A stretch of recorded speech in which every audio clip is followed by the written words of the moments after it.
lagi dengan saya Hani Ismi di Breaking News. Di sini saya akan membahas tentang sifilis. Berikut adalah berita tentang sifilis.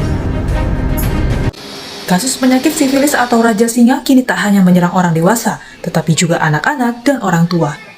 Data Kementerian Kesehatan menunjukkan dalam kurun waktu 5 tahun terakhir, angka penyakit sifilis anak naik 70% dari sekitar 12.000 kasus tahun 2018 dan melonjak menjadi 21.000 kasus pada tahun 2022. Juru bicara Kemenkes Muhammad Syahril menjelaskan penyebab sifilis akibat hubungan seksual yang berisiko dari orang tuanya.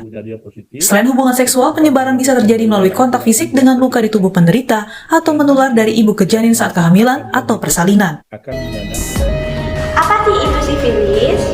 Sifilis atau Raja Singa adalah penyakit menular seksual yang disebabkan oleh bakteri. Gejala sifilis diawali dengan munculnya luka yang tidak terasa sakit di area kelamin, mulut, atau dubur. Luka atau ulkus pada area kelamin yang menjadi gejala sifilis seringkali tidak terlihat dan tidak terasa sakit sehingga tidak disadari oleh penderitanya. Meski begitu, pada tahap ini infeksi sudah bisa ditularkan ke orang lain.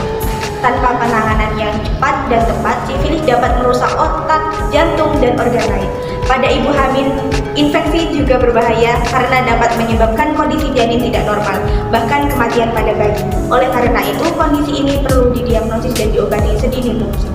Sebab dan gejala sifilis disebabkan oleh infeksi bakteri Treponema pallidum yang menyebar melalui hubungan seksual dengan penderita Raja Singa. Bakteri penyebab sifilis juga bisa menyebar melalui kontak fisik dengan penderita. Gejala sifilis digolongkan sesuai dengan tahap perkembangan penyakitnya. Tiap jenis sifilis memiliki gejala yang berbeda. Berikut penjelasannya. Baik teman-teman, saya Helmi Usman akan menjelaskan tentang jenis-jenis sifilis.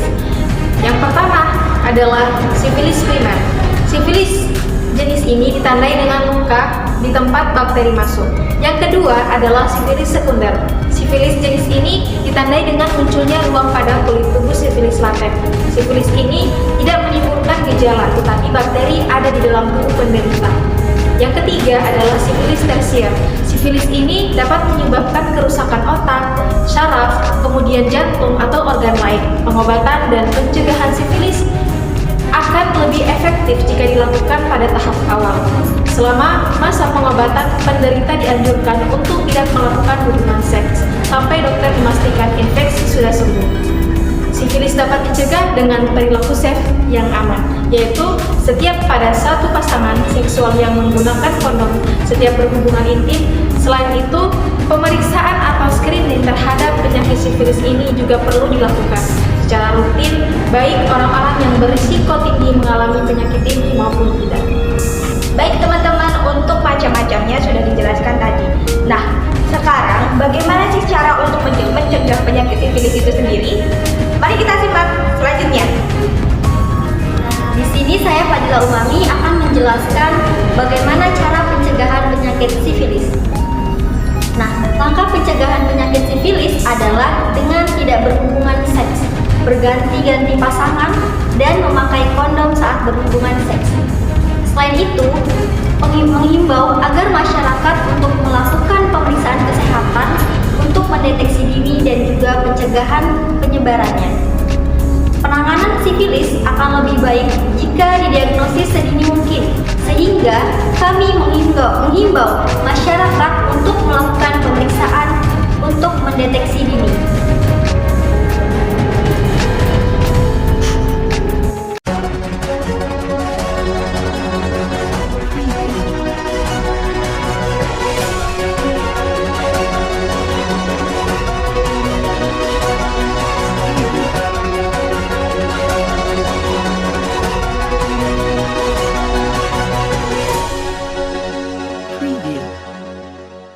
Dan pencegahan. Halo, oke guys. Jadi dari penjelasan yang tadi sudah dijelaskan, saya di sini sebagai layar belakang kameramen. Jadi saya tidak bisa ikut. Oke, sampai jumpa.